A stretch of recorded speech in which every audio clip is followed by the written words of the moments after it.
앞으로 5년간 유럽연합의 정책 방향을 결정지을 유럽의회 선거에서 강경 우파 세력의 약진이 두드러졌습니다. 집권당의 참패에 프랑스 마크롱 대통령은 의회 해산을 전격 발표하게 됐는데요. 발의 연결해서 자세한 상황 알아보겠습니다. 네, 안다영 특파원, 먼저 이번 선거 결과부터 정리해 주시죠. 네, 유럽연합 회원국 27개국에서 지난 6일부터 나흘 동안 유럽의회 선거가 치러졌는데요. 중도파 정당들이 지금처럼 3당까지 그대로 유지할 것으로 예측됩니다. 다만 의석 비중은 다소 줄었고 그 자리를 강경 우파 세력이 차지할 걸로 보입니다. 대표적인 강경 우파 정치 그룹 두 곳 모두 의석이 늘어 총합이 10석 늘어날 것으로 전망됩니다. 이는 중도좌파 성향의 제2당을 위협하는 수준입니다. 독자적인 강경 우파 독일 대한당도 집권당을 밀어내고 처음 2위로 뛰어올랐습니다. 유럽 정치 우향우에는 특히 프랑스 강경 우파 국민연합의 약진 영향이 컸습니다. 국민연합은 프랑스 유럽의회 선거에서 단일 정당으로는 역대 최고인 득표율 32%를 기록할 걸로 예상됩니다. 이는 마크롱 대통령의 집권당인 르네상스당과 격차를 2배 벌린 압승입니다.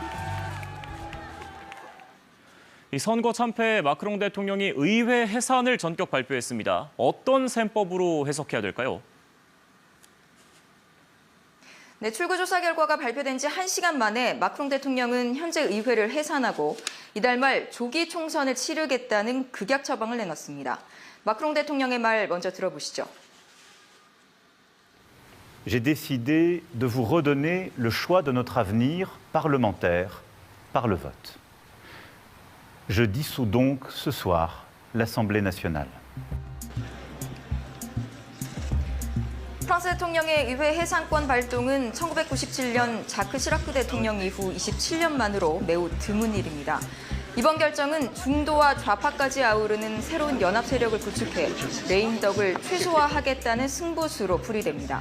하지만 현재 언론들은 이번 결정을 위험한 도박에 빗대고 있어 이번 선거 여파에 대한 불확실성이 커지고 있습니다. 각국의 국내 정치에도 파장을 불러올 만큼 유럽의회 선거는 상당히 중요한데요. 이번 선거에서 유럽 민심이 강경 우파의 손을 들어준 이유는 뭘까요? 네, 유럽의회가 통과시키는 법안들은 유럽연합 회원국들의 정책 방향을 정하게 되는데요. 이번 선거의 핵심 쟁점은 이민 문제와 기후변화 정책이었습니다.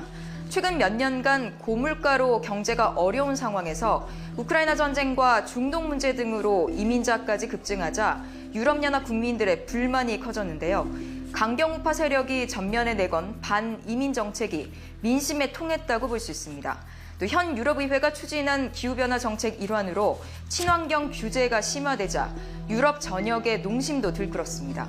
강경 우파 세력은 지속 가능한 발전보다 당장 유럽에 유리한 정책으로 민심을 파고들었는데 이게 주요했던 것으로 보입니다. 유럽의회에서 강경 우파의 영향력이 커지면서 우크라이나 전쟁 지원 등 현안에 대한 정책 방향 전환이 불가피해 보입니다. 지금까지 파리에서 전해드렸습니다.